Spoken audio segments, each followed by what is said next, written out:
Peter. We're co-hosting tonight with ubud. For those of you who don't know, ubud is a fabulous community co-working space here in ubud, and he'll have a little bit more information around that later. And then, of course, big thanks to betelNut for hosting tonight. A great space with the right amount of space for all the folks interested in being here tonight. Hey, thanks. I'm not done. I have more. I know you didn't come for this, but I feel compelled to share a few things with you. The first is I want to draw attention to the format for tonight, because I know that it might be new for a lot of people. Is there a fee or is it free? Right? Isn't that the question we ask? Fee or free? And fee can come under a lot of different guises, donations, and I think there's a lot of story around that. There's a lot of, what's the intention here? So I just want to encourage you, or ask you, to actually trust that the intention around this is pure. There is no obligation for you. If you choose via a profound, authentic gratitude to demonstrate a gift in a particular way, it'd be very appreciated and welcomed by all.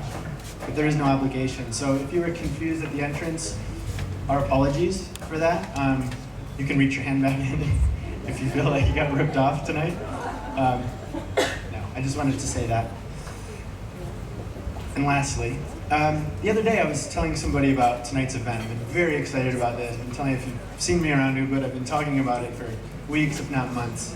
And I was telling this gentleman, he was standing there, and quite stoic, and he listened to me, and then afterwards he said, "That's great, but it's just another talk, isn't it?" And I said, "Well, yeah, but no, just another talk." But it sent me into a bit of reflection later that night. What is the value of talks like this? Why do we come to these things? Is it just another talk? For me, the answer is a definite no. It's not just another talk. We don't have this social experience with each other because we're just kicking around the can, so to speak. There's true value by what we share with one another and what we can learn from each other, fanning the flame of our hearts, for lack of a better way of describing it. For me, when I read the book Walden for the first time, that was a fan, a flame to my heart. When I came across Adbusters magazine, and now reading Charles's work, there's a truth that penetrates that, for me personally, and maybe for many of you who are in this room tonight, there is something that is of great value and great meaning. So I just want to encourage you to be receptive tonight, to enjoy it, and it's a great honor and a great pleasure to welcome to the stage kind of a personal hero of mine, Charles EISENSTEIN.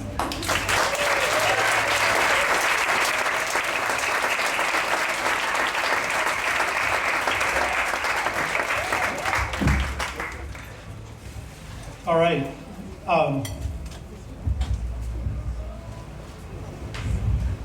I'm having a little trouble seeing people's faces because all these lights are on me.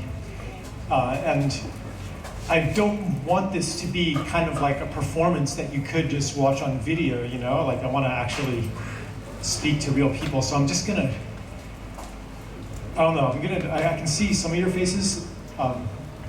And at some point, hello everybody, and if you see me kind of squinting, that'll be why. Or if I close my eyes, then we'll all be equal.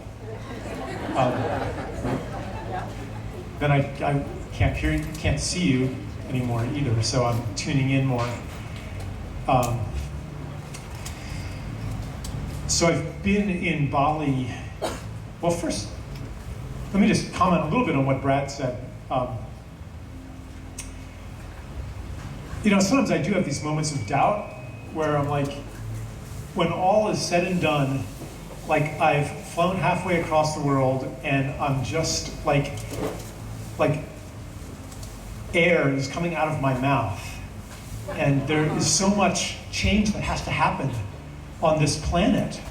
The situation is dark, it's urgent. And here we are, all in a room together, talking. What good is that gonna do? But kind of like Brad was saying, many times in my life, I found that hearing the right thing at the right time was very useful to me. For example, maybe it reminded me that I wasn't crazy because the things that I believed about the world and the things that I thought were wrong in my society, the things I thought, this is intolerable. Doesn't anybody else see that? Doesn't anybody else know that it's wrong to hate Monday? And for that to be normal, to hate Monday. Like, isn't life supposed to be something that you love? And not like some ordeal that you pass through and then you finally get to have the weekend or retire. Like, and doesn't anybody else think that it's wrong, that every building is ugly here? You know? And so when I got words of validation, it helped me to believe what I knew. Today we're in a transition from, I call it from an old story to a new story, even though I understand that this whole fixation on the new is maybe part of the problem, and our abandoning tradition and abandoning connection and always moving on to the new, that's actually part of the old story. But I'm going to use that shorthand a few times. So I was talking to Brad. I'm just going to pull together a few threads. I've only been here now for today. I just arrived this morning.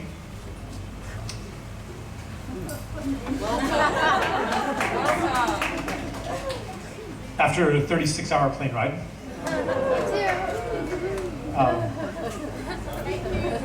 I'm feeling like, but I am feeling like I'm beginning to land here and beginning to pick up some threads and just to get a feel for this place. It's obviously a very special place.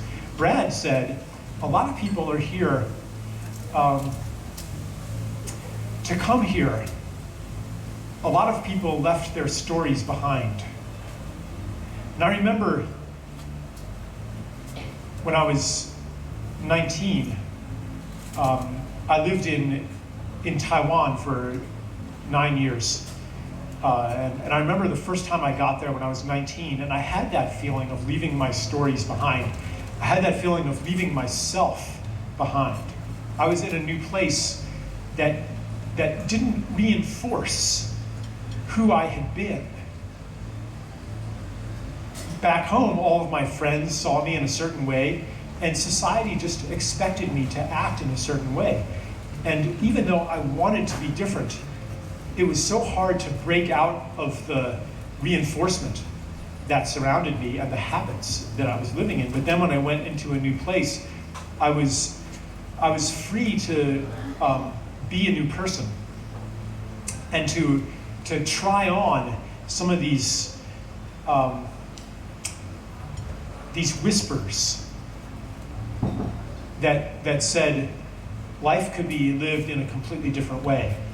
And so I think maybe some people experience, whether you're here long term or now those of you who are born here and lived here, that's a whole other story. I'm going to get to that in a minute. It seems most people here are from somewhere else. Either you've been here for a long time, or you're just here on vacation. But even just on vacation, you might feel some of this freedom from who you usually are.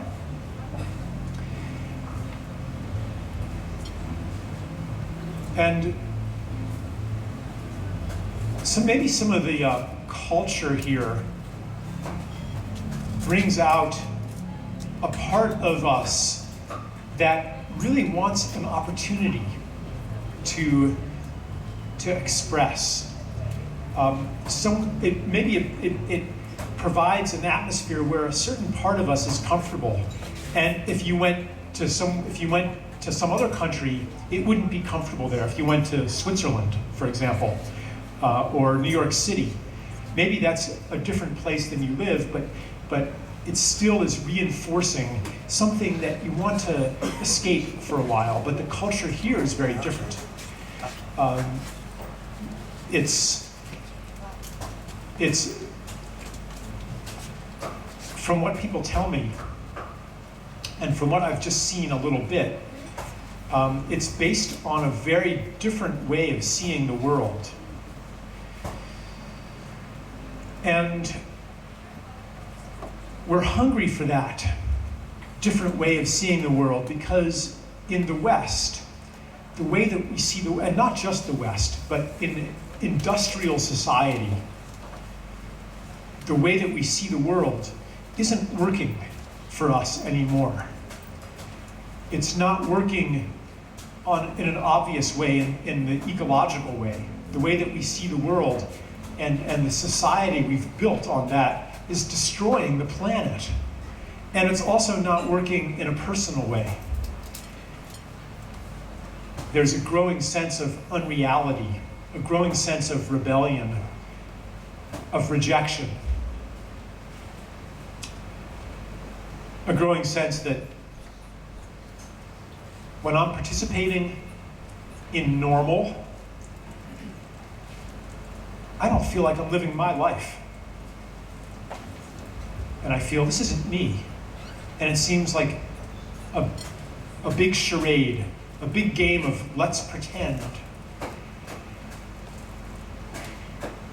And for a long time, those of us who felt this very strongly were alone, because everybody else looked normal. Everybody else looked like they accepted this as normal. And everybody's talking about the Super Bowl. We're talking about celebrities, which sends us the message that nothing's wrong. You know, it's normal. And so we were lonely, you know, and those of us, maybe different ones of us, had different reasons for feeling alone, different reasons for rejecting the normal that had been offered us. Maybe the reason that you rejected it is because you had experiences that were outside of scientific reality as you'd been taught. You know, maybe you were somebody who could perceive subtle energy. Or maybe you were someone who just is very spontaneous and likes improvisation. But in the school classroom, if you're spontaneous and like improvisation and you clown around, you get in trouble. Or maybe you have a great love for living beings, for plants and animals, and you want to be outside all the time and not in a classroom. Or maybe you're very artistic, and the things that you want to do desperately, there's no money in those things. Society doesn't value them in the sense of, here, we will support you in doing this beautiful thing. And maybe the things that society does support feel like you're betraying yourself to do them. So there's many ways in which some of us have felt like we're participating in a giant game of let's pretend, I'm pretending. But what we're realizing now is that everybody has this feeling. Increasingly. Maybe not everybody, but many, many, many people no longer believe in the world that we've created. The things that we're told are important, they no longer believe those are important, not really. There's a hollowing out of our culture in the West, hollowing it out from the inside, leaving only the shell, only the routines, only the habits. You go through the motions, you go to the holidays, Christmas, you know, and it's just a little show that you put on for the children, but it has no meaning anymore.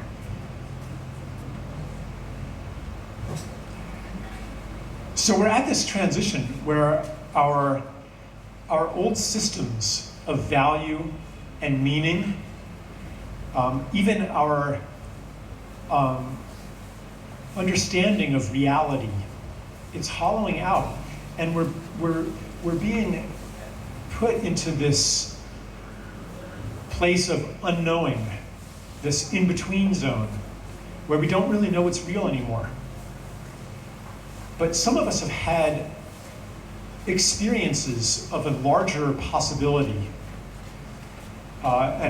Those experiences could come in many ways. It could come as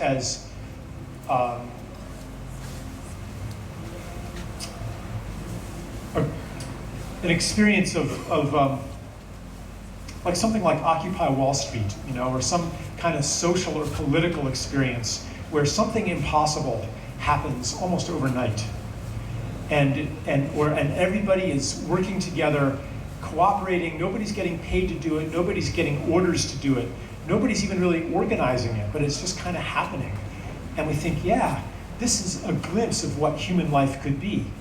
Or maybe you have a spiritual experience or a healing experience, or just like an experience of unconditional love. Maybe something very personal that says, yeah, you're right. Life is a lot bigger and more intimate and more authentic than what you've been told is normal. You're right. So I guess a lot of people are drawn to Bali because it reinforces and supports that part of us that is transitioning out of an old story, an old way of seeing the world. And maybe I'll say a little bit about what that story is. I call it the story of separation. And like actually in this room, there's a lot of spiritual people and stuff, and separation, oneness, like it's almost a cliche now. But there's some truth in some of these cliches. And for hundreds of years or thousands of years, more and more, we've had a story that answers the question, who are you? And how does the world work? And what's important? And what's valuable? And where did we come from and where are we going as human beings? We had a story. Every culture has a story that answers those questions. And ours said, who you are is a separate self among other separate selves in a universe that's really separate from you. The universe is just a bunch of stuff out there. And the forces of nature, they don't care about you. And there's no purpose in nature. Purpose, intention, desire, intelligence, consciousness, these things exist in human beings only, not in anywhere else, not in the universe outside of ourselves. That's what our story said. Therefore, our story says, we must dominate and control this outside reality, these forces of nature, with technology. So the story says, we've come a long way. Thousands of years ago, we had no control. We were at the mercy of nature. But then we developed science and technology, and we've become the lords and masters of nature. And maybe a few more inventions, a few more discoveries, and our control will be complete, and we'll have a perfect society because we will control everything outside of ourselves, and we will insulate ourselves from the hostile forces of nature. And this story is becoming obsolete because we look at the results of centuries of controlling technology, and the results are catastrophic, and it feels like things are getting out of control. The more we control them, the more out of control they get, but we're trapped, thinking that the solution to the failure of control is even more control. When the pesticides stop working and the weeds are growing, what do? More pesticides.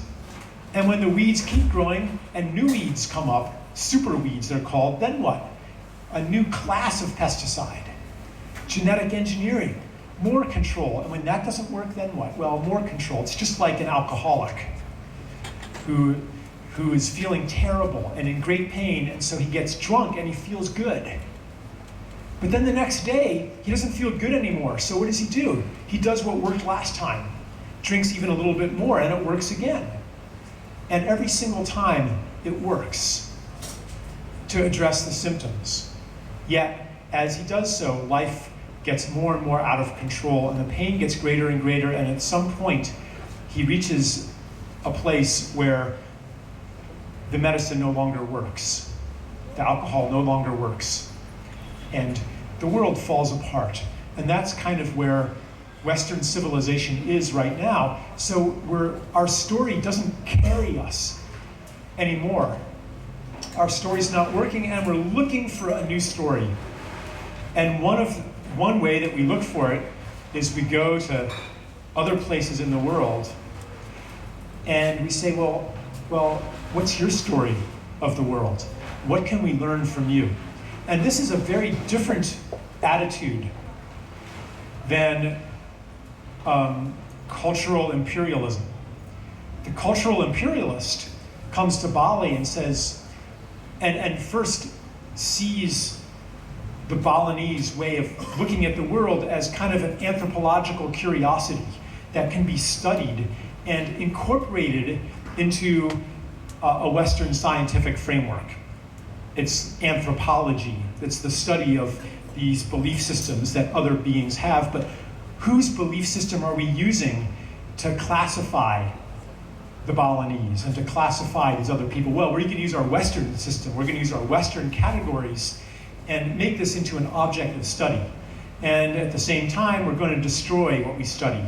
We're going to destroy it by saying, well, here's what reality really is.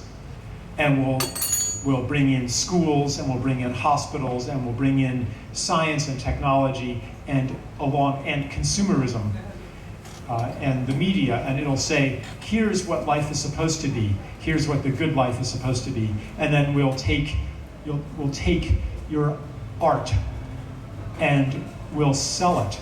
And we'll take not just your art, we'll take your artistry. We'll take your relationships and we'll turn those into money. And it's a very powerful force. And there's still a lot of that happening. Even here in Bali, our driver this morning, I asked him, what do you think of all this? All of these kind of, what was the word for that? These weird Western people? Hule, yeah. Like, coming in by the hundreds, by the thousands, and doing, crystal therapy and yoga and channeling angels and doing all these things that are somewhat foreign to your culture. And the driver said, well, it's been good for the economy, but life is changing. And he spoke of the pace of life speeding up. People no longer have the time when it's the holidays and it's a 3-day holiday at somebody's house. He'll maybe just visit once instead of hanging out for hours and days. And this is certainly one of the paradoxes of modernity, that the more labor-saving devices we have, the busier we get. Because underneath it all is a perception of the world that sees time as scarce and life as short. And we kind of take that for granted. Time is money. And so that's the underlying psychic foundation for the speeding up of life. A friend of mine was in Africa, and she was among the Dogon, which is a tribe in Africa that lives in a very traditional way. And she said, and you could say this here too, she said, look at the situation. The outsiders are coming into your land. They're taking away your land, and the atmosphere is getting hotter. The planet is changing. Like, It's a terrible situation. Your way of life is threatened. Our planet is threatened. Don't you feel urgency about that? Don't you feel urgent to do something? And the Dogon elder said, urgency isn't something that we have here. And I thought, is this yet another situation where the white man needs to come in and school the Dogon about what needs to be done and how it needs to be done? Or is that part of the problem? Could it be that we need to learn something from the Dogon?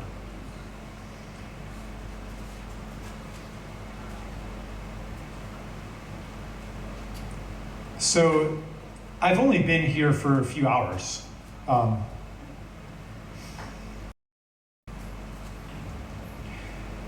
But already I'm feeling that there is something to learn here in Bali.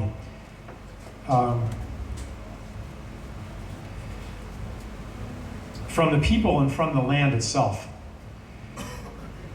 Because in my culture, we've kind of forgotten how to be human.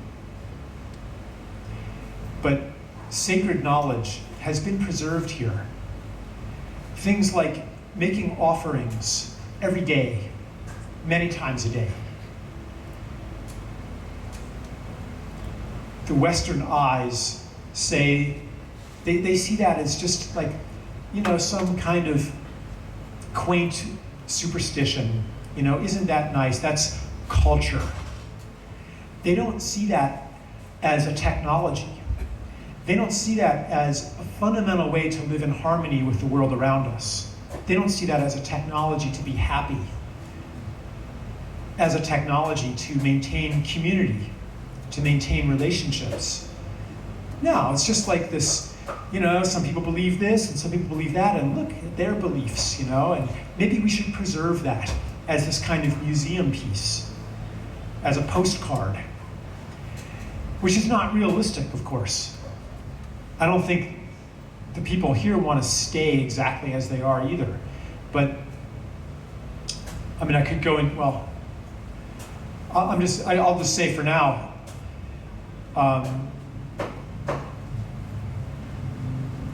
that the way of life that still exists here is reminding us in the West of something that's been lost, almost completely forgotten. But it's here. Here's a place to relearn it. And I think that, maybe there's a certain amount of cultural tourism, and a certain dark side here. But I think, underneath that, people are drawn to something that is authentic. And their attraction to being here comes from a really good place. And it's this search for a new mythology for the West, a new understanding. And we're beginning to get it, we're beginning, spiritual teachings are telling us this, that, you are not a separate being in a world of other, that every person you see is a mirror of yourself, and everything that happens in the world is happening to you, and everything that you do to the world you're doing to yourself. And every small action, even the tiniest invisible actions, have cosmic significance. They're important. To do the little things right, that's important. Our hearts have always known that. But in the West, our minds have been taught otherwise. We've been taught that some things are the big important things, and some things are the things that don't really matter. But I think that the attitude of making life an offering, making every small thing an act of thanksgiving, an offering, a gift, I think we're beginning to understand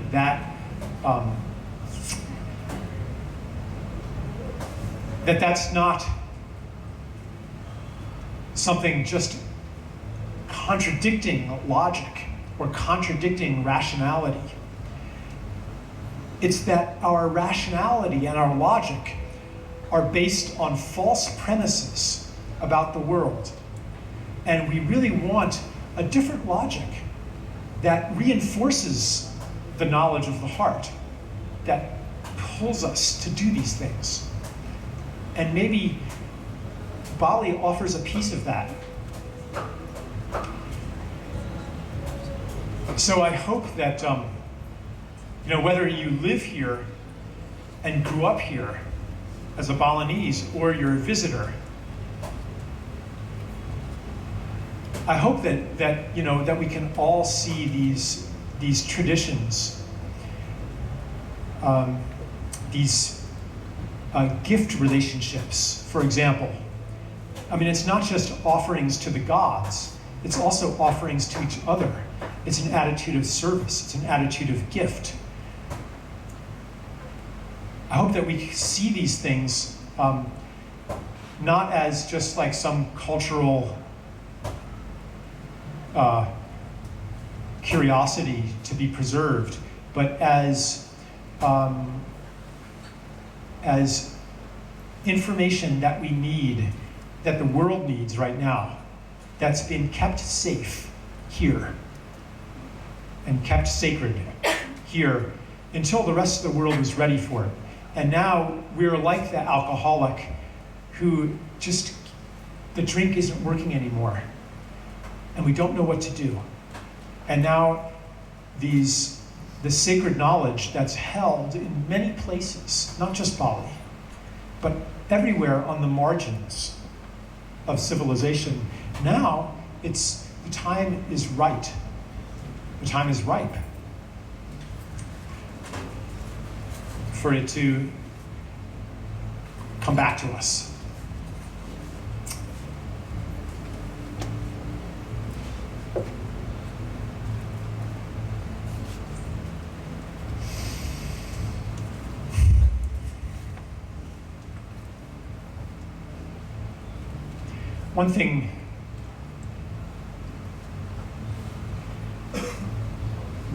One thing that, so I lived in Taiwan until I was 29 or 30, I guess. And then I went back to the States with 2 children. I've got 4 now. And then when I went back, I had 2 children. And we went to suburbia. And I had this, now I'm having a moment where because I can't see some of the faces, I'm having this moment of where one guy up on stage with a mic in the light and everybody else sitting down in the darkness is kind of part of the old story. And I just had this awkward moment. It would be kind of a rude conversation if I was having it with one person, if I was doing all the talking, and I had a microphone and they didn't, But I'll tell you just a few more little things, and then we'll shift gears a bit. So I moved back to the States, to suburbia, and I was expecting it to be like it was when I was a kid, with lots of kids running around outside, playing imaginative games, going off into nature, going to the creek, going to the woods, doing kinds of stuff outside. And I got to this neighborhood, and this was several hundred houses, most of them young people with kids. But there were no kids outside, no children outdoors. And the neighbors didn't know each other. And maybe a few close neighbors, you would wave hi to them. You'd see them pulling out of their garage in their car and driving away. Then you'd see them driving home later, and maybe you'd wave to them. but there was no community. And I thought long and hard, because I wanted that for my kids, and I was hungry for community. And everywhere I go in the developed world, and I ask people, what's missing most from life here? And they say it's community. But what's community? Well, I tried to get to know my neighbors, knock on the door, hello, my name's Charles, and, we have kids and we'd like to get to know you, but it didn't really work. They were like, yeah, well, okay, maybe next Tuesday we can have dinner or something, but I realized that, but they were busy, and something would come up and something would come up the next week, and well, maybe 2 weeks from now we could do something, and it was kind of awkward to even knock on somebody's door. You don't do that, you call first. And in fact, then that became rude and you would text first. But you don't just knock on somebody's door, that was you just didn't do that. And so, yeah, maybe we'd get together once or twice, but I realized that there was a reason why it wasn't working. And it was because we didn't need each other. We didn't need each other. And the reason we didn't need each other is because everybody was meeting all of their needs with money. You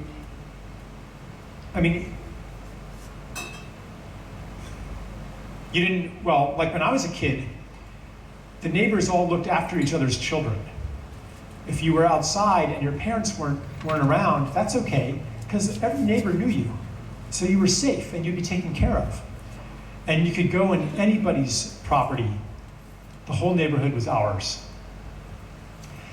And today, that function of caring for the children is a paid service. You don't need your neighbors for that anymore. You pay the daycare center.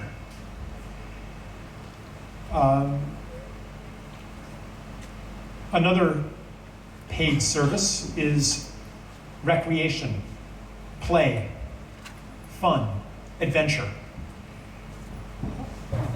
My dad said when he was growing up in the 1940s, every Sunday the whole neighborhood would get together with guitars and they would sing songs. But that never happens anymore because everybody buys their songs, produced by people far away. So you look around and you say, I don't need you for my songs. I don't need you to help take care of my children. I don't need you to, if my house burns down, to help me rebuild my house because I pay for insurance. I don't need the knowledge of folk medicine that was once held by a few of the grandmothers, herbal medicine and folk medicine. I don't need you because I pay for medicine from a professional. And my kids, they don't need your kids to have adventures and create worlds of the imagination because they have their adventures online, playing Minecraft or RuneScape or something like that. They have their adventures online. So, you can tell how far a culture has descended into separation by how much they sing. When people stop singing together, as they have in the last generation in America, then you know that there's almost no cultural capital left, almost no community left. And so in America, in many places, maybe not everywhere, but we look around us and inside, we know, I don't need you, I don't need you, I don't need you, and I don't need you, and you don't need me either.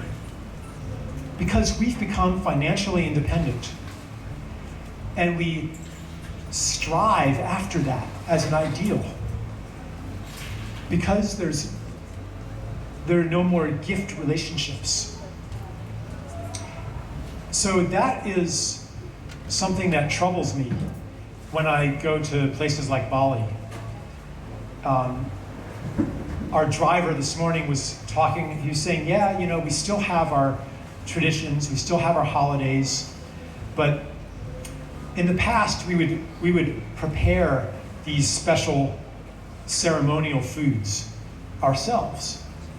But now I've got money, so I pay people to prepare the foods. I buy these special foods for us. And he said, my children maybe won't even have these skills. So anywhere so here's a kind of a paradox, you know. People are coming in because this place offers something that we desperately and truly need. We need experiences of a different story because they remind us of what we know.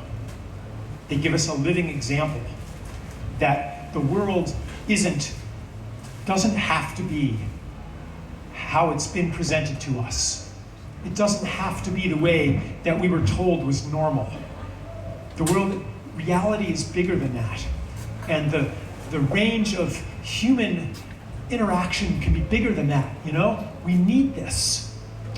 Yet we come with our money and the examples of consumption and things like that, and we begin, without intending to, we begin to tear apart the fabric of the society that holds the knowledge that we need. So Balinese beliefs in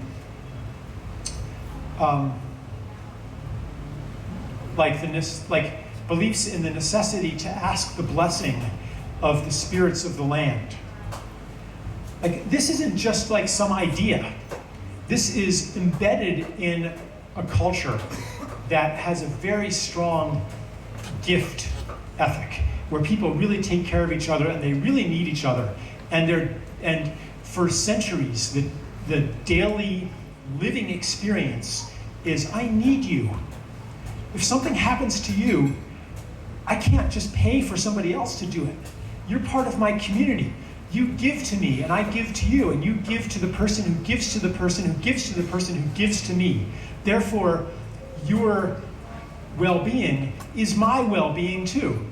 So that spiritual principle of interbeing, of oneness, that says that whatever happens to you is happening to me too, that was part of economic reality, not just some spiritual idea. And the same thing with the land, because there has been an intimate connection to the land. But where I live, doesn't matter what happens to the land, because I can buy stuff from somewhere else and it comes in on trucks. And most people in America can move somewhere else and nothing changes, because they have no relationship to the land and they have no relationship to the community around them. So the beautiful things about the culture here, and the mythology, you know, and the relationship to nature spirits and to the gods, that is not separate from community relationships and the gift relationships that define society. The economic realm is not separate from the spiritual realm. Each reflect the other. We Westerners have a very difficult transition to make into the knowledge of oneness or interbeing, because we may believe it in our hearts. We may read it in spiritual books. We may experience it a little bit when we go to a meditation retreat, or even in a yoga class, or in some special moment. But the daily fabric of life contradicts it. The daily fabric of life, economic life, the media, education, medicine, the medical system, all of that says that you're separate, and that what happens to somebody else, that doesn't matter. You know, maybe you're a really nice person and you care about them, even though you know that it doesn't matter if that person gets cancer, you know, it doesn't hurt you, does it? It doesn't matter if the forest here gets bulldozed, because your food comes from somewhere else, you know? It doesn't matter what happens to any being around us when you live in a monetized life.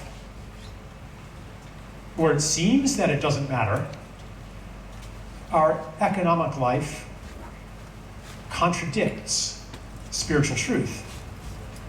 And that is a situation that cannot last forever.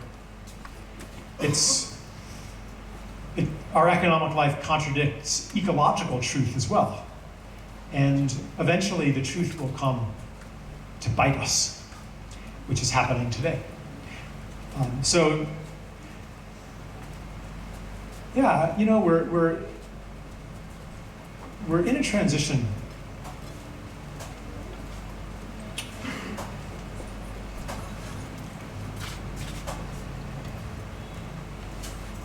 That inner protest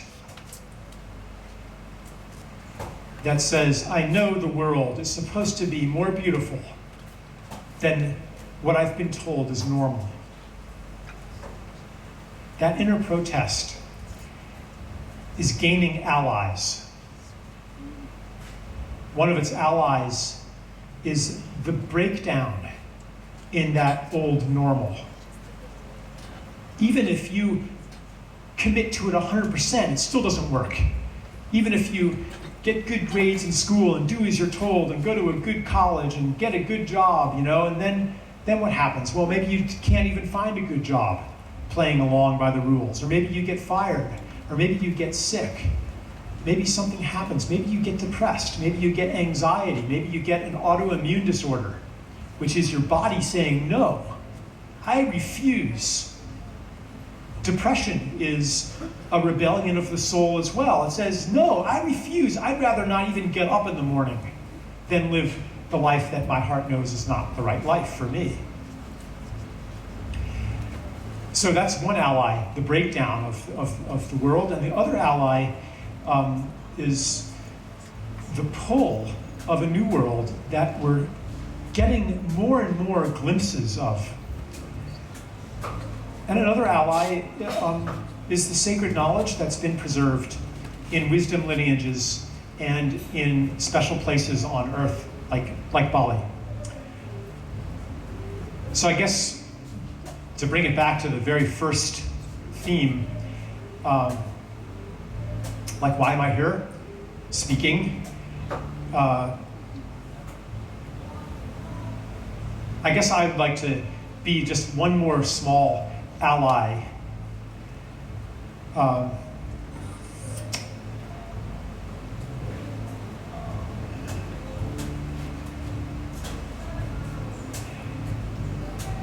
I mean, it takes many days of sharing and experiences. That's what we're going to be doing at our retreat. We're going to take a really deep dive into the new story. So there's a lot I haven't been able to say in this short time. But even on a scientific level, the story of separation is falling apart. And a new logic is emerging. And so I guess why I'm here, I just want to, you could say, remind you that you're not crazy. And to say that what you've known, I know it too.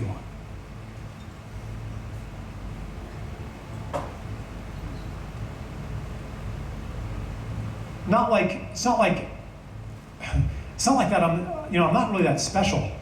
The only way that I can stand in the belief of interbeing is because so many people reflect it back at me. And they say, yeah, Charles, you're right. I've felt that too. And I've had this experience that I can't explain in the old logic. And when enough people tell me that, then I can believe it too. You could say that enlightenment is a group effort. When each of us is strong, we hold another person who's weak. And then when that person is strong, they hold us when we're weak. Because, speaking for myself, I grew up deep in the story of separation. It lives inside me. It carries a shadow. It takes the form of many wounds. And I know that my own power is not even close to enough to live in a different story, which is why I'm very grateful to be here in Ubud and to receive the blessings of the people on the land here.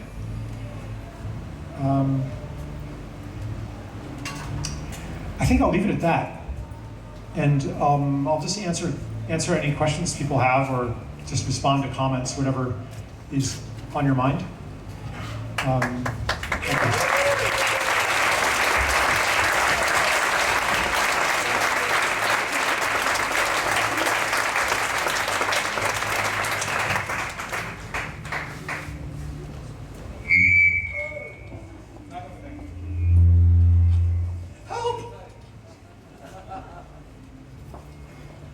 Is this good?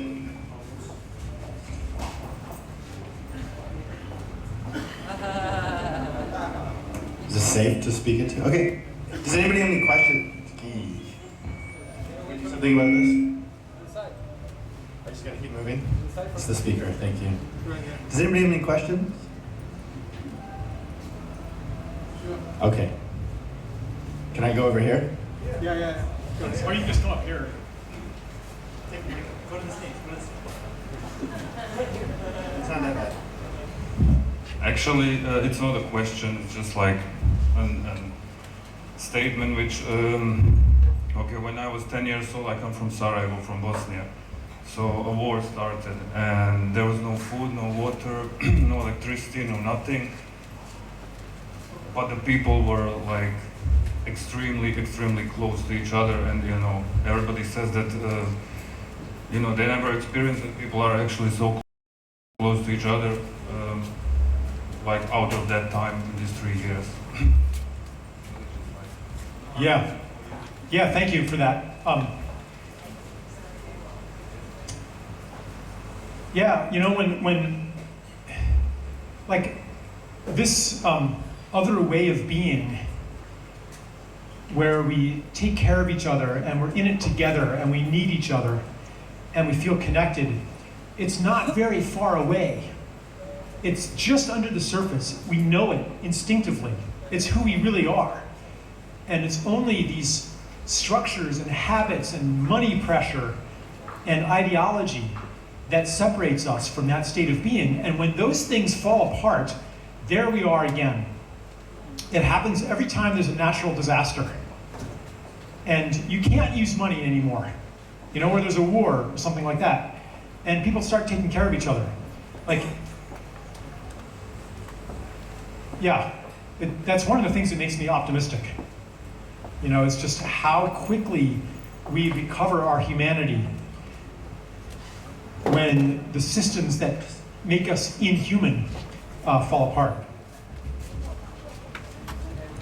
We have another question over here, Charles. 1 second. Yeah.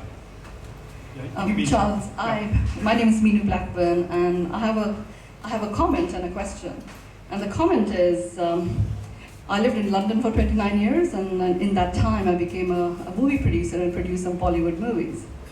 I was doing it with my sister. And I mean, I lived in London, so, you know, I was putting the funding together. But she said to me that, look, when we make movies, we are making movies for the rickshawala who is going to choose to go into an air-conditioned theater and watch our movie, as opposed to buy food for himself and his family. So what I chose to do is to have previews for the masses. And that was my first experience of actually going into slums in Mumbai.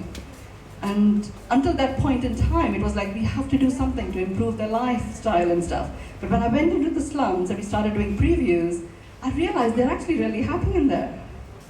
You know, they've got a lifestyle, and who are we to go in and completely shift their world? So, you know, thank you very much for highlighting all of that about Bali.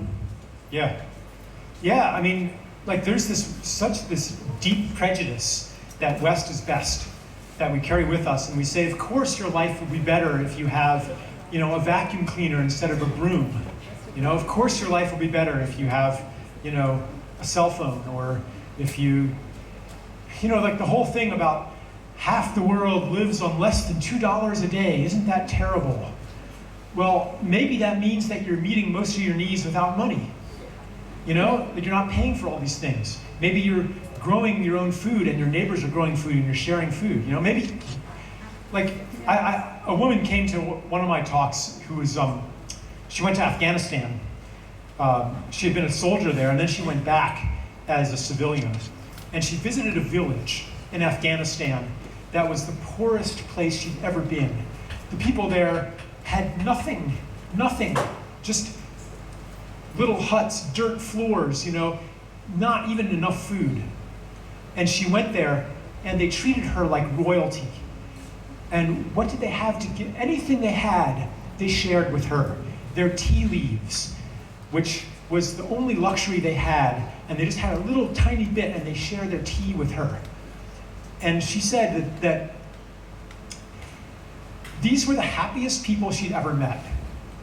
And it wasn't like kind of the temporary happiness when something goes well. It was a joy that went all the way down to their bones. The happiest people she ever met, and also, in a sense, the wealthiest. If you define wealth as feeling free to give, feeling free to be generous, that is wealth. Because you feel at home in the universe. What makes you feel at home in the universe? It's when you know that the people around you are going to take care of you. And you know who you are because you have these rich relationships. Those Afghan villagers were richer than most billionaires who are always worried about not having enough. Why would you become a billionaire if you weren't worried about not having enough? You know, like, I mean, the money doesn't really do you any good, you know? Like sometimes I wonder, like, what I would do if I had $1 billion and I wasn't allowed to give it away, you know? Like, what would I do? Like, buy more toys, you know? But that's the thing, actually. When we don't have the things that the Afghan villagers have, for example, looking at every face you see every day and knowing the stories of that person and of their parents and of their grandparents and of their children and of their grandchildren, and they know your stories that well too. Like, you don't have to pretend. You're known. You know who you are. Identity is formed from relationships. And when we don't have these relationships with other people and with the natural world, we don't know who we are. And we shrink into being these tiny separate selves that are hungry to recover their lost being. And the way that we recover or try to recover the lost being, the lost relationships, because the self isn't separate for real. You know, we're the totality of our relationships. And to recover that, in the West, we consume. We try to expand the separate self to recover the lost infinity. How much do you have to expand the finite to make it infinite? No amount is enough, which is why no amount of money is enough. $1 billion isn't enough. You need 2 billion, because what if the stock market goes down? You know? So yeah, so the Afghan villagers, and like, they would give the equivalent of their entire net worth to a stranger. This is all of my tea, you know? How often does a billionaire give his entire net worth to anybody?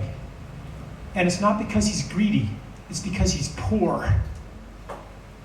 And that's another whole thing that we'll go into maybe a bit this week, those of you who are coming, but part of the old story is the war against evil that says that the way to change the world is to get rid of all those evil bastards on top.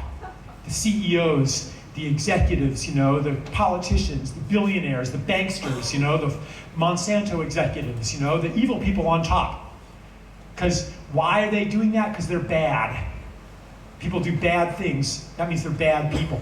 That's kind of this mentality that we've had for a long time. It reflects our attempt to conquer nature. And in fact, the concept of evil didn't develop until a few thousand years ago, when we also began to conquer nature. And evil was identified with chaos, and good was identified with expanding the domestic realm and the human realm and conquering the wild. So, I'm sorry I'm going on a long time here, but yeah. And I think that to really be effective as change makers on this earth, we have to get rid of the delusion that the billionaire is accumulating and exploiting because he's bad, because he's greedy. No, it's because he's poor and hungry. That's why. Yeah. It's just great to see you come alive, and I just want to acknowledge that. Thank you for being here in Bali. You've got powerful energy, great presence, gravitas, authority, and passion about your subject. My question is, give us a one-liner on sacred economics. One-liner on sacred economics. Do you mean like on the systems level? Fundamentally, the problem is, the main problem is the debt-based money system. And until that changes, anything we do to create a more beautiful world will be swimming upstream against the current. That's the one-liner. I could do a 5 or 10 minute version of that as well, but we'll see.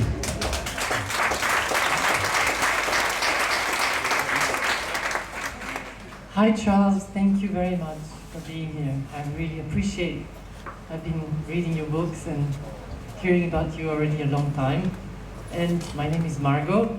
And what I want to say is, the more I study the world and the world economies, the more I have to struggle not to get sad and feeling kind of helpless, and not seeing how it would be possible in a meaningful way to actually create this transition between the predatory capitalism that we are seeing around us and the gift economy or the other alternative economies of cultures creating alternative money like sovereigns. You know, some people like Sasha Stone wants to create such things. You talk to him. And how do we actually do this? You know, even in living in Bali, even participating in community, we're still the people that hire them, that pay them. They still work for us. There's still that part of the game going on very much, you know, and it's befuddling. You know, it's really befuddling. I would like you to talk about this if you would. Thanks. Well, if I had, you know, a simple formula that I could tell everybody, just do this, you know, then I would tell you. But I don't. But what I can say is that, you know, our economic system doesn't exist in isolation. It's part of the story of separation that I was talking about. So I think that the change that has to happen on our planet goes all the way to that level.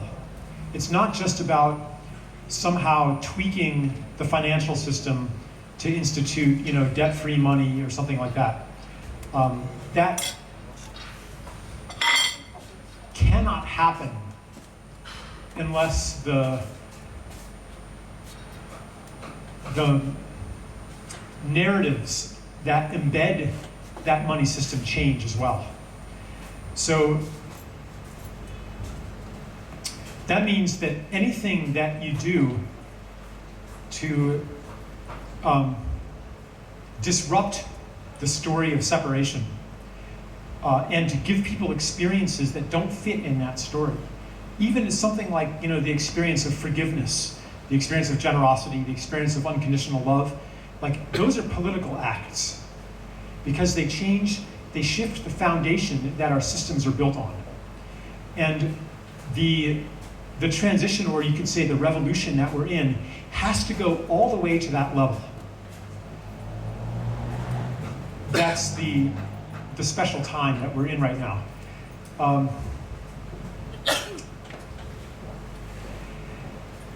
And when you change the ground conditions, then these systems that seem so permanent and powerful can change overnight.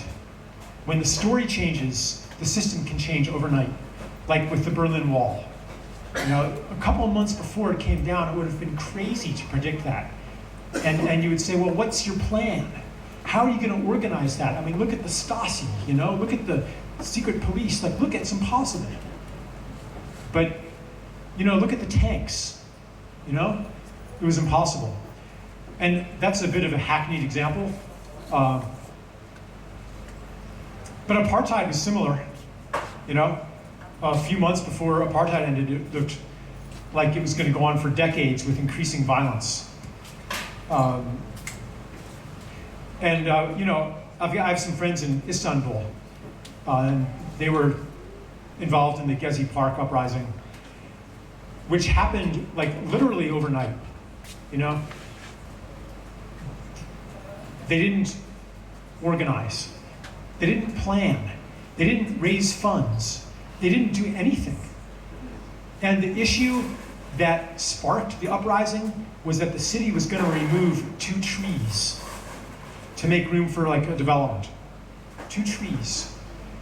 And millions of people came out into the streets and solved problems overnight. Like, how do you feed millions of people? With no organization, you know? So I think that that's how the change is going to happen. Like I said, the system is hollowing out from the inside. It's like a wave that gets, when it reaches shore, it looks higher than ever, you know, but it hollows out. Yeah. Thank you.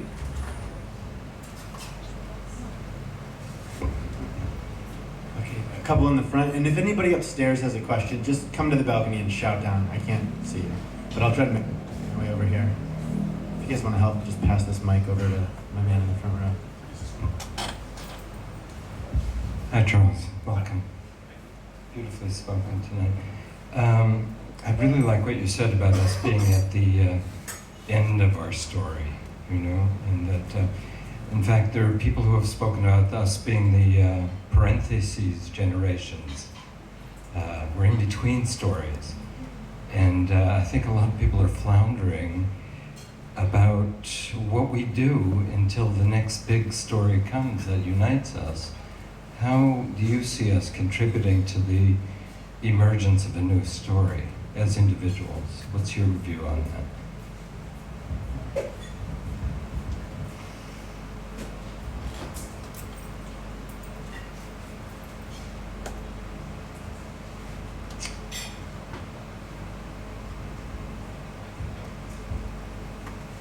Well, one thing I think is to understand that the space between stories is kind of a sacred space.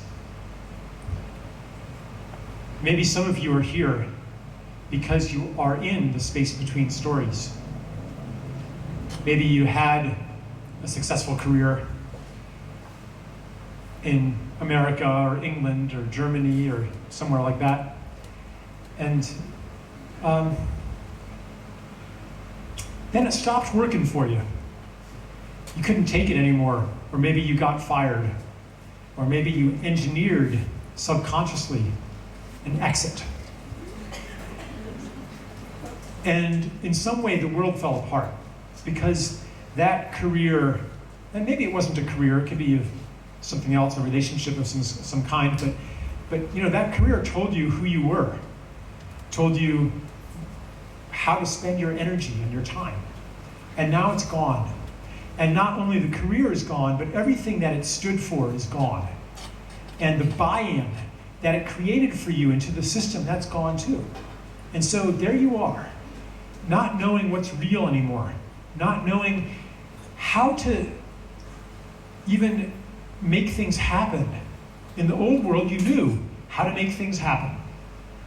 You'd have a business plan, you'd have a budget, you'd have a plan. First you do this, you get good grades, and then you apply to grad school, and then you do that, and then you do that. You knew how to make the world work. You knew how the world works. No more. So maybe, you're in that space between stories, and so you come to Bali. And maybe there's a part of you that says, well, you should have a plan, and you can't stay here too long because your resume is going to get old, and you have to think of something to do. You have to figure it out. You have to figure it out. And I wonder what the Dogon would say to you better hurry up and figure it out. Other cultures had space for the space between stories. They allowed it. They would say, yeah, maybe it's time for you to go live in the temple for a year. Maybe it's time for you to go on a walkabout. Maybe it's time for you to go on a vision quest. Maybe it's time for you to do nothing. Maybe it's time for you to just take care of the small things. For how long? For as long as it takes.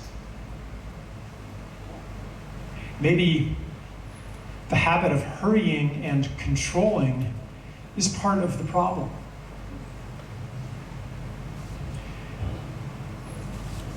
So yeah, I think just being comfortable with that space between stories is important. And then at some point, the new story comes, when you're ready for it. And so I guess part of it is to deprogram from just being in control. And this is part of a gift mentality, that my next step in life will come to me as a gift. I don't have to make it happen. And some people here are no longer in the space between stories. Some people here, well, maybe some of you are in the old story still and wanting to get out, but maybe some of you are in the new story now. And if you think, how did that happen? Is it that you finally got your act together and made a plan? Maybe. But even if you did, what gave you that impulse and the knowledge to even make a plan? That probably came as a gift. And more likely than not, the new thing that you're doing, like Brad, you're where are you? It's dark out there. Yeah, you were telling me you basically came here as a traveler. You had no idea that you were going to start organizing retreats and stuff like that. That wasn't that you sat down and was okay, I've got to make a plan for my life. That came to you as a gift. So I think that and of course, it has to come as a gift in a way. If it's really different, if it's really something outside of the world and the self that you once knew, you can't create it through your own will, through your own power, through your own efforts. It has to come as a gift for it to be authentic. That's just a viewpoint to consider. It takes the pressure off for me. Could be just an excuse for my, laziness. I got one right here. I think everything you're saying is awesome. And I just wanted to get, if we can, the 10-minute version of Sacred Economics, or the 5.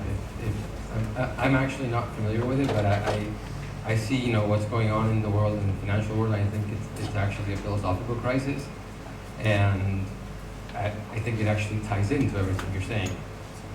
Yeah. All right. Yeah, I'll do a little one. Okay. So here's basically how the financial system works. I'm the bank, and you guys are the economy. You're everybody in the world, and I'm the banking system. And I'm going to lend everybody money. This is how money is created, okay? It's created through, I'm simplifying things a bit here and mixing together central banking and commercial banking, but the basic story is money is created by lending. So I lend you, everybody in the room, $1 million. And that's where all money comes from, a loan. Everybody has $1 million now. but you have to pay me back. And you don't only pay me back $1 million, do you? Because my loan is with interest. So you all owe me $2 million, maybe, after 10 years' time, say. Everybody owes me $2 million. Is that a problem? There is, I don't know, 200 people here. There's $200 million in existence, and everybody totally owes me $400 million. There's more debt than there is money. Well, for you individually, that's not a problem, because you're young, you're hardworking, you're intelligent, so you're gonna earn $3 million from other people in the room. You're gonna pay me back my $2 million, and you're gonna be rich yourself. Works fine. But obviously, it can't work fine for everybody. Half of you are gonna have to go bankrupt. And those who don't go bankrupt, it's gonna be because you found something to sell to other people. Now, in the real world, it's not that simple, because by the time everybody has to pay me back their $2 million, almost everybody can. Why? It's because by then I've lent even more money into existence. But that more money comes with even more debt. So now there's more money in the system, but there's even more debt. But that's okay, because by the time that debt comes due, I will have created even more money with even more debt. So as long as the system keeps growing, as long as the monetized realm keeps growing, the system works. Because let's look a little bit more closely. How do I decide who to lend money to? You have to have a business plan. You have to say, Charles,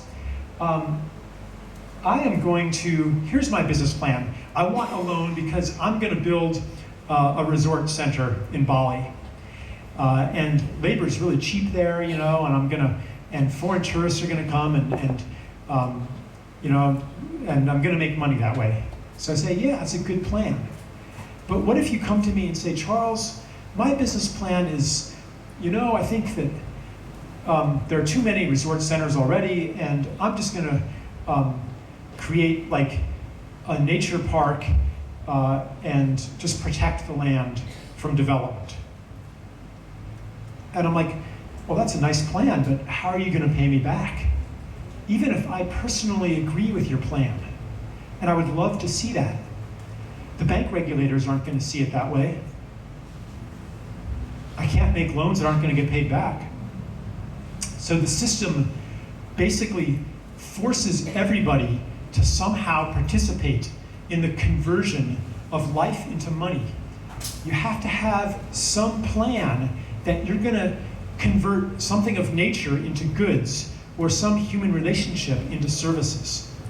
And as soon as the loans come into any country, there's pressure on that country to produce commodities, either physical commodities, coffee or iron ore, timber, something like that. Cut down your forests, strip mine your mountains,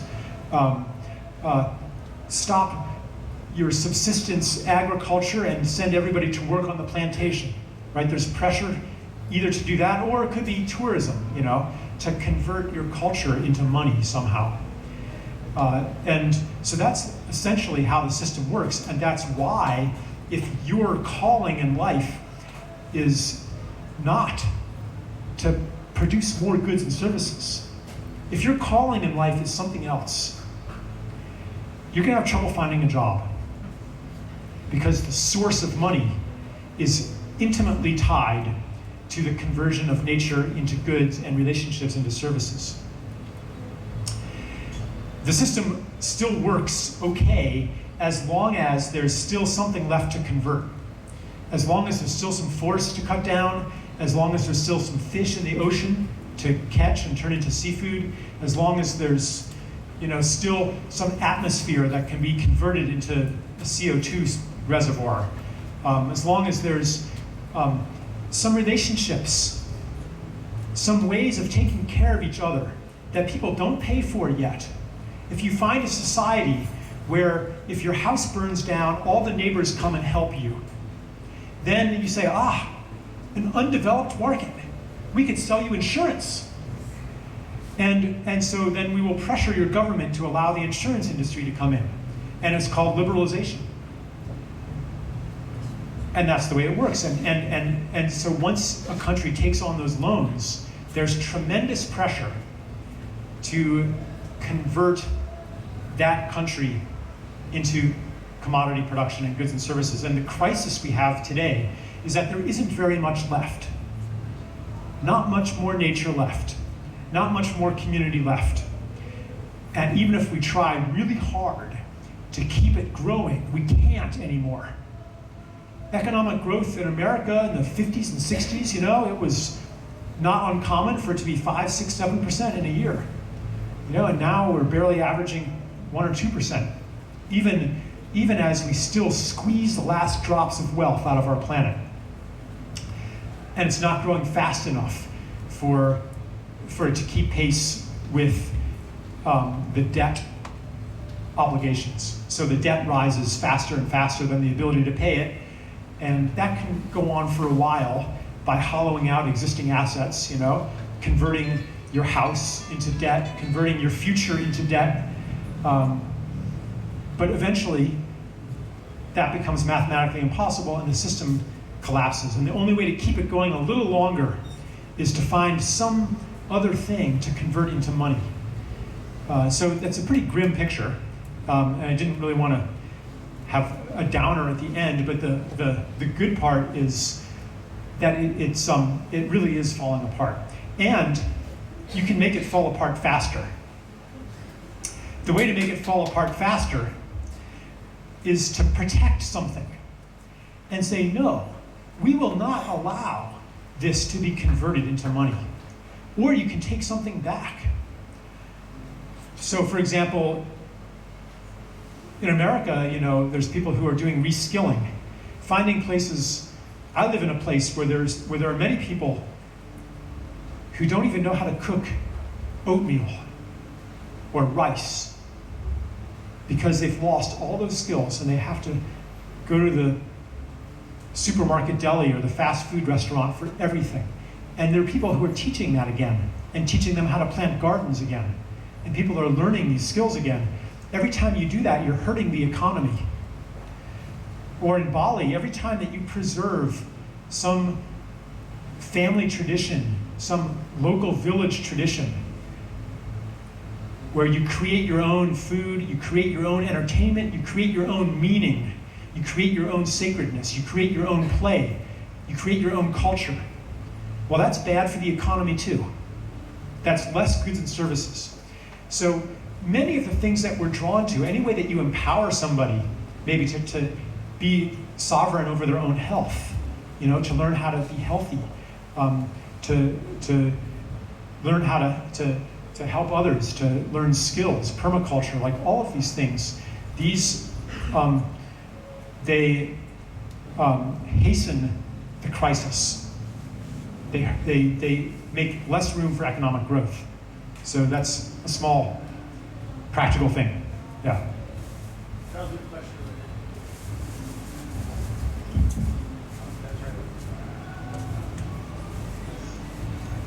Hi Ben, can you hear me?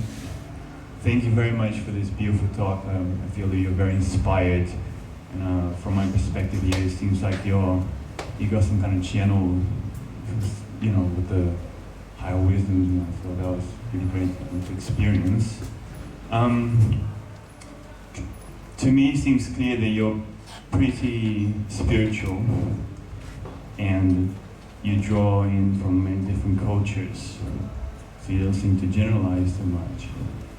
I mean, the opposite. You don't seem to be too specific in your philosophy, in your discourse. So my question is aiming to get into specifics here, right? Because in a sense, I'd love to deconstruct your mental models. And I'll just begin with a big question, I guess. Do you believe in God? And if so, how does that influence your model of the sacred and sacred economics? Thank you. Okay. So, in the worldview of materialist science that I learned, and I was deep in it. I studied mathematics at university. I was very rational, very scientific. In that worldview, there's really no room for the sacred. The way the world works is that there are a bunch of particles, protons, neutrons, electrons out there. And each electron is identical with every other electron. They are generic. They don't have individuality, uniqueness. They don't have the qualities of a self. And they bounce around according to these forces of nature, mathematically described forces of nature. And that's it. And everything can be explained from that foundation. In the end, your desires, your love, your feelings, well, that's just kind of a neurochemical cascade, you know, and it's eventually, and at the bottom, it's just nothing.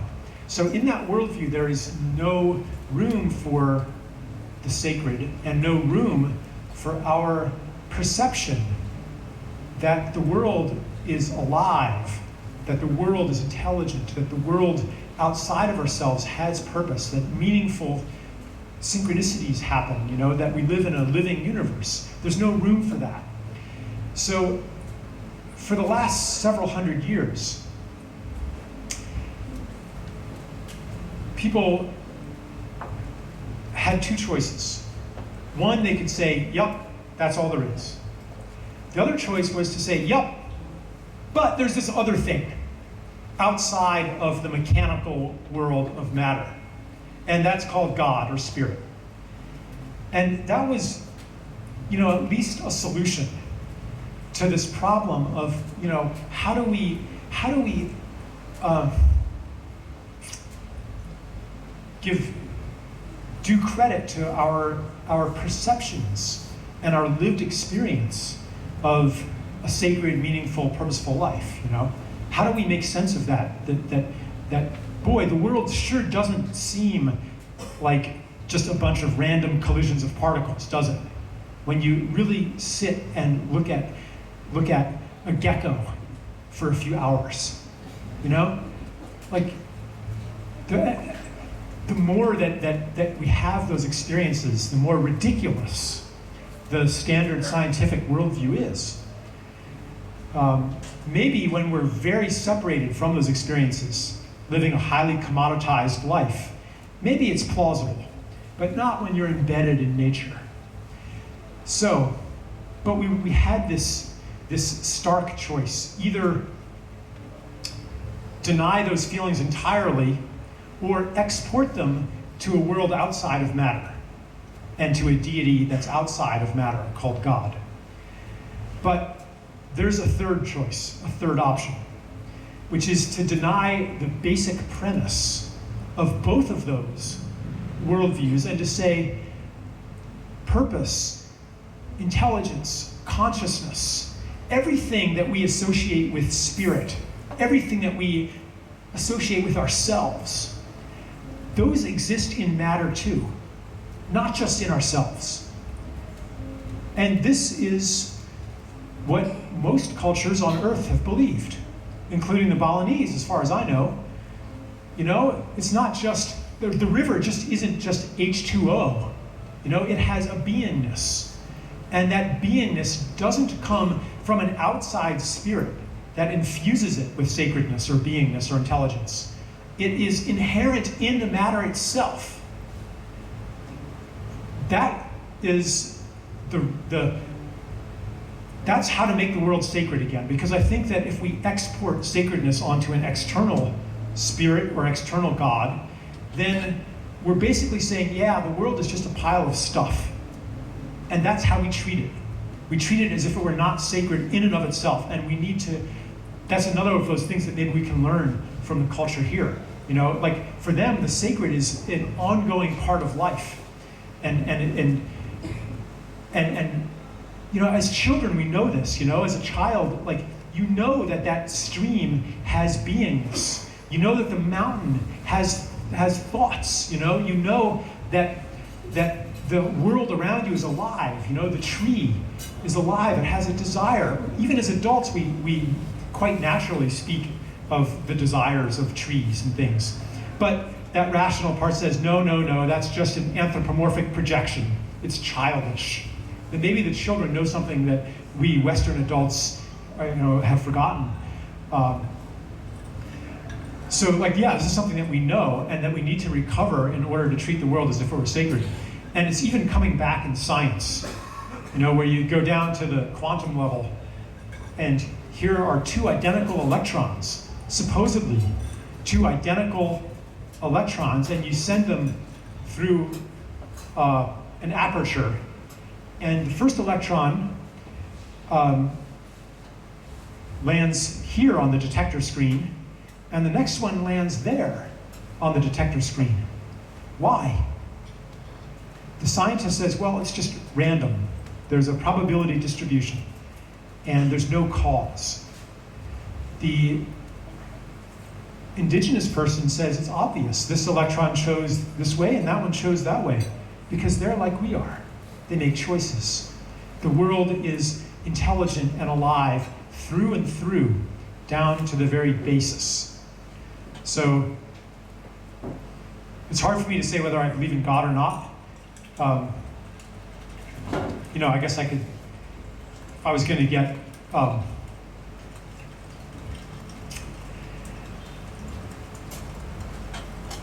philosophical, theological, I would say that maybe it's a non-dualistic belief in God, something like that. Yeah. But it's a really important question, I think.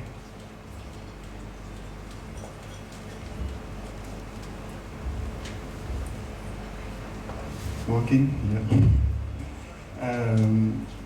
I would just like, if it's possible, to come back a bit with Bali and what we are living now.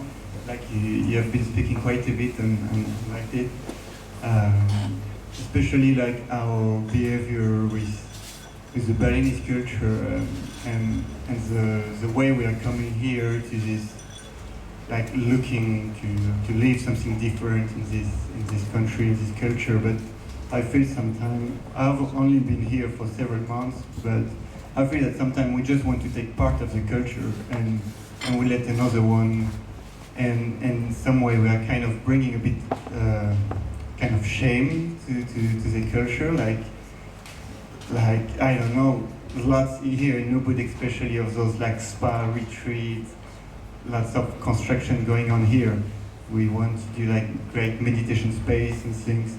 And I don't know, we don't like rooster, we don't like pigs, and if we have like a neighborhood having those pigs around, I've seen many people like, yeah, just pay those neighborhoods. We pay every month, and they will just buy the pigs from the neighborhood or for the markets, and they won't annoy us anymore.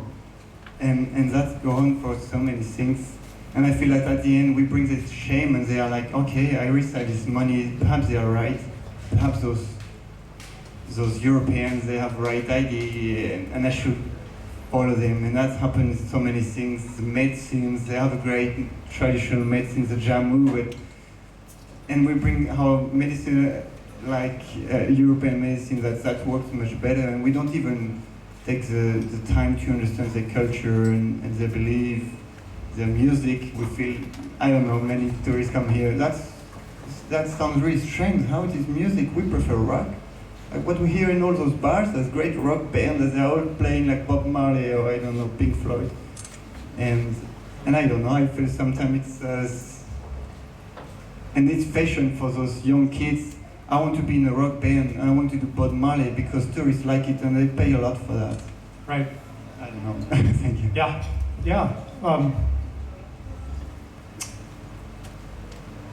Cultural imperialism or colonialism can take a lot of forms, I think the most important thing is to come with like real respect.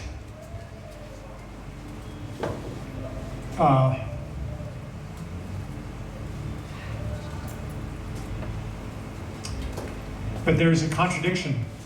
You know, even if you have an attitude of respect and you genuinely believe that the cultural traditions here are sacred and valuable and important, and you genuinely believe that it's actually healthy to have pigs and chickens integrated into life and not have them off on some distant factory farm, and you actually maybe even you question Western notions of hygiene. Like, there's a lot to question. They found that children who don't eat dirt have weaker immune systems. You know, that when you disinfect everything and clean everything and you never let kids like have their hands in the dirt, they don't develop the capacity to be at home in the world, you know? So there's a lot to question here, and we are starting to question that. But if we come here carrying these kind of superior assumptions, that, oh yeah, these people are dirty, oh, look at these animals, they're so loud, you know, and it's unhygienic, and we carry these beliefs in the superiority of our ways, then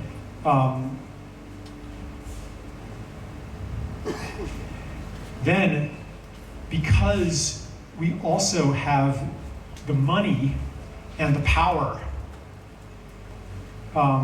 it's very hard for any culture to resist. You know, even if you respect it in your head, you're still coming in, you know, as part of a culture that you know has the rock and roll and has the luxury goods and has the money, and ultimately, like, even if you say, well, you shouldn't accept these things, you know, Western culture is decadent and people in the West are miserable, and that advertisement for, you know, Johnny Walker, you know, with this, like, that's a lie, basically. Like, even if you say that, at the same time, there's that debt dynamic at work that contradicts everything that you say. So, but that doesn't mean, I don't think that means that we shouldn't come here.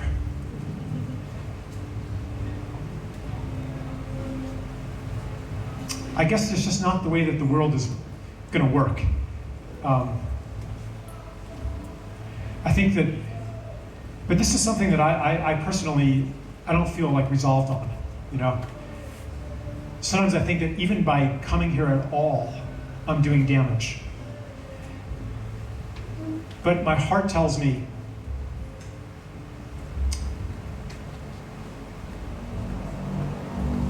that if I can find humility and respect, then I won't do damage in the long run. And I think that there's good reason for humility and respect coming to this beautiful place. A generation ago, it was a lot harder to be in a position of humility and respect because it looked like Western civilization was right. It looked like we were triumphing. It looked like that the program to conquer nature and go off into space and have the perfect world, it looked like it was going to work in the 1950s, the 1960s. But not anymore. Humility usually comes as a result of humiliation, not as the result of a choice to be humble. And I think that Western civilization is going through a humiliation process. At the beginning of that process, you resist. You say, no, I wasn't hurting other people. I wasn't doing a bad thing. You know, you're defensive, you resist. But the world keeps presenting you with more and more evidence. Yeah. I haven't heard a lot of female voices. I'd like to maybe have another question from a woman or two.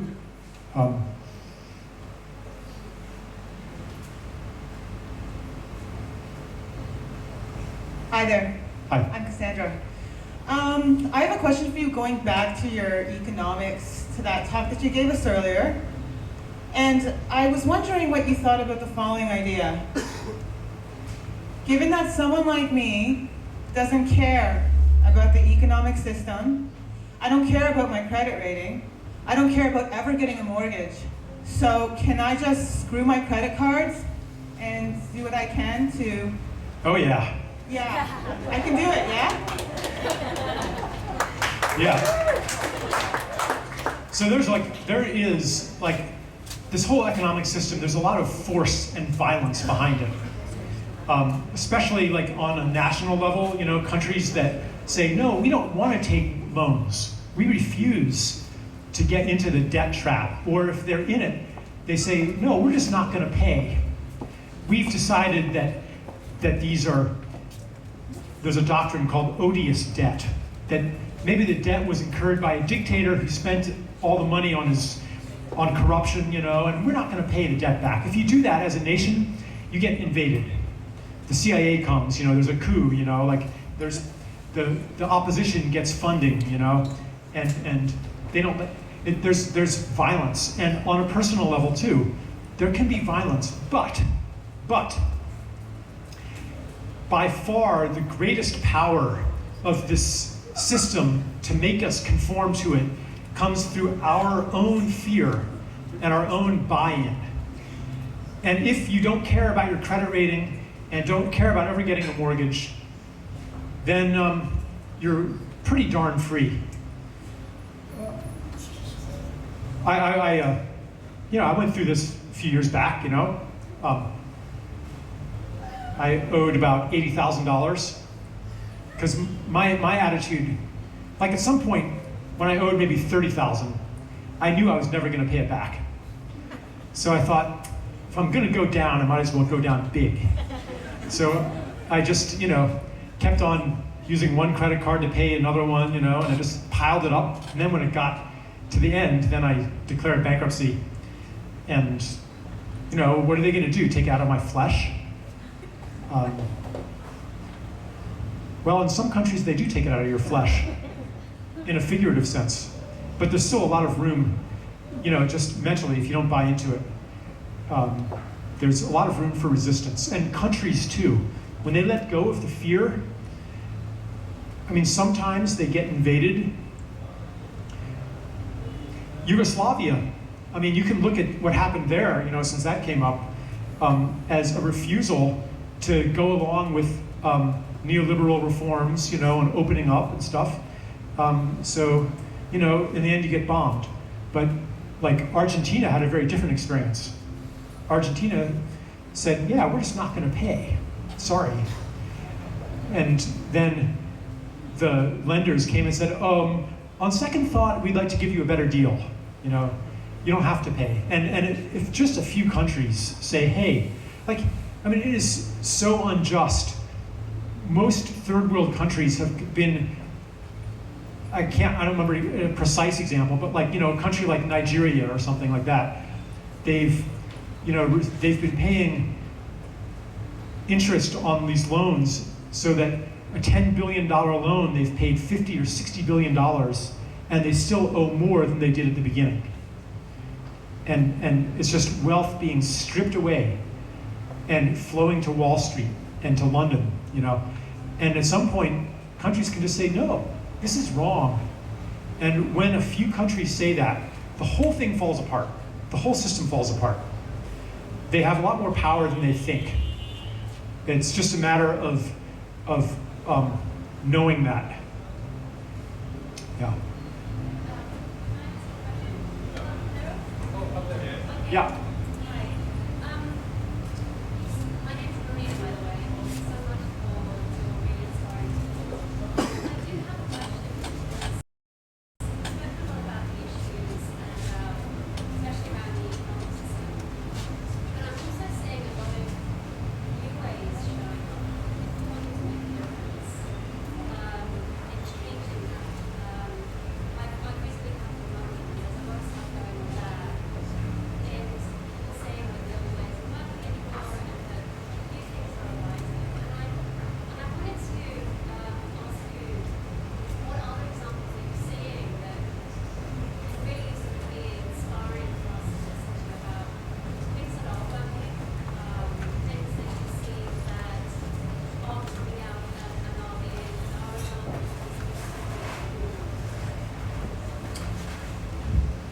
on an economic level. Well, yeah, I mean, there's a lot of things. There's on many levels, like even among people of wealth, of financial wealth. There's a whole movement toward impact investing, which is ultimately it's to see your money as a gift. That either it's a gift because you inherited it, or it's a gift because you were born into good fortune and creativity and intelligence and the ability to work hard. And so if wealth is a gift, then the nature of a gift is that you want to use it as a gift. You want to give it forward. Well, so that's a whole different attitude toward investment. And if I were speaking to investors, that's what I would talk about. And then there's many experiments with different kinds of currencies that in the developed world, I can't say that there have been any really big successes in these local currencies, but they do kind of show that there are other ways to do things. In some of the more peripheral countries, though, there's like real real changes happening. In like Spain and Portugal and Greece, different economic models are springing up as the financial system stops working. Yeah, and then there's like kind of the eco-village movement. There's a lot of stuff out there.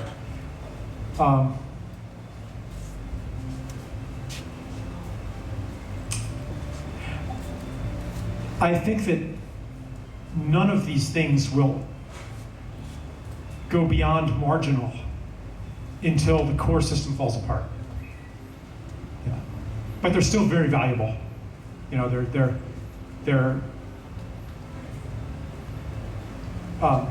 when the core system falls apart, then the stuff on the periphery moves in and takes over.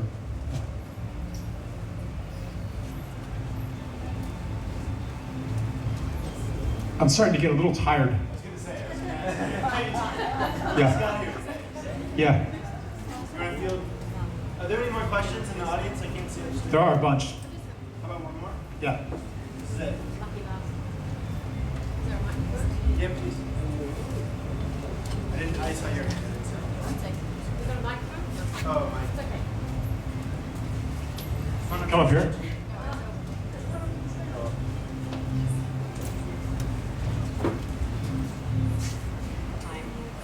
It was just a comment as well on what do we do with the collateral damage when we're in this transition. I walked into Argentina as the money went out overnight and saw the damage in the next 6 months spread across South America, and how the neighbors, how the Brazilians revalued their currency to help Argentinians, how everything changed. They cried, we shared seeds, we had, black markets on everything, and everybody transported everything everyone needed. But how do we do it? Because it takes a lot for the West to do that. And we need to. I mean, I think we're going to have to kind of do the same thing, like what happened in Argentina, Argentina was kind of on the periphery. This hasn't happened in the center yet. So every time it happens on the periphery, the center moves in, and brings them back. We're going to have quite an adventure.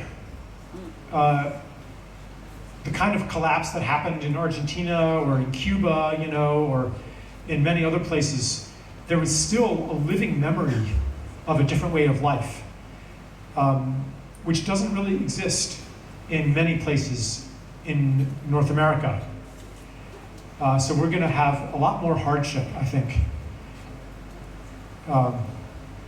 But, there are many visionary people who are already building the knowledge and like a lot of these kind of social technologies too, various kinds of consensus-based decision-making, sociocracy, council processes, nonviolent communication, restorative justice, like these are gonna, right now they're very marginal, but I think these are also gonna be what allows us to get through the hard times without, you know,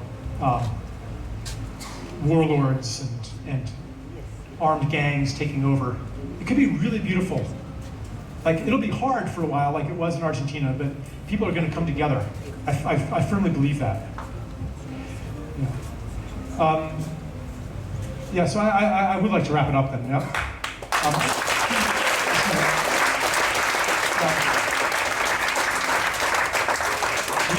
We do have, thank you. We do have like a couple spots still open, is that right? Yeah. So, right, so if like you feel strongly called to spend 5 days, you know, deeply immersing in this, then talk to Brad. And yeah, thank you for your time with me and for welcoming me to Bali.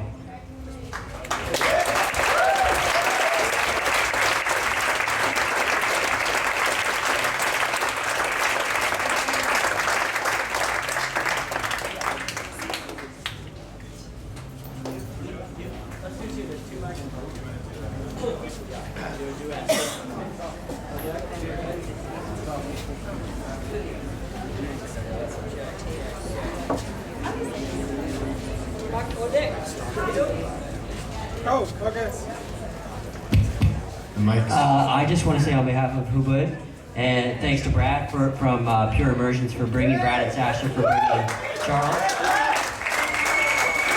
I also want to just thank Ori, whose actually idea this whole talk was tonight he told ubud about it, so yeah.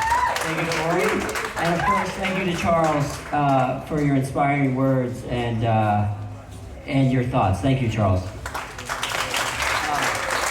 One thing that Charles said that really stuck with me was about the singing, and there's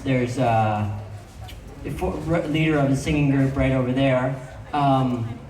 We had a singing group going on in ubud, and I think we should bring it back. So let's try to get that going. And if you're interested, you can email me, and I'll pass it on to the right people, peter@ubud.org, because I do think it's important to sing together. In terms of ubud, lots of stuff going on. You can check our website. Thanks everyone for coming. Pechakucha is in 2 weeks on February 18th. All right, have a good night. I don't really have anything else to say. I don't know why I'm standing up here. But if you are interested in coming on our immersion, it starts tomorrow. So come talk to me right over here, okay? No emails tonight from me. All right. Thanks.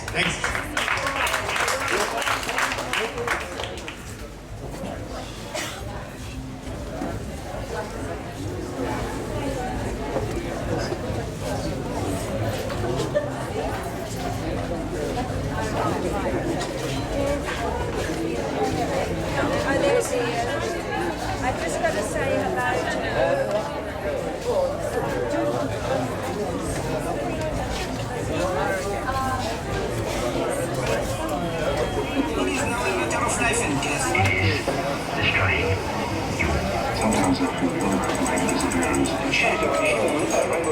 intervention. Turn off.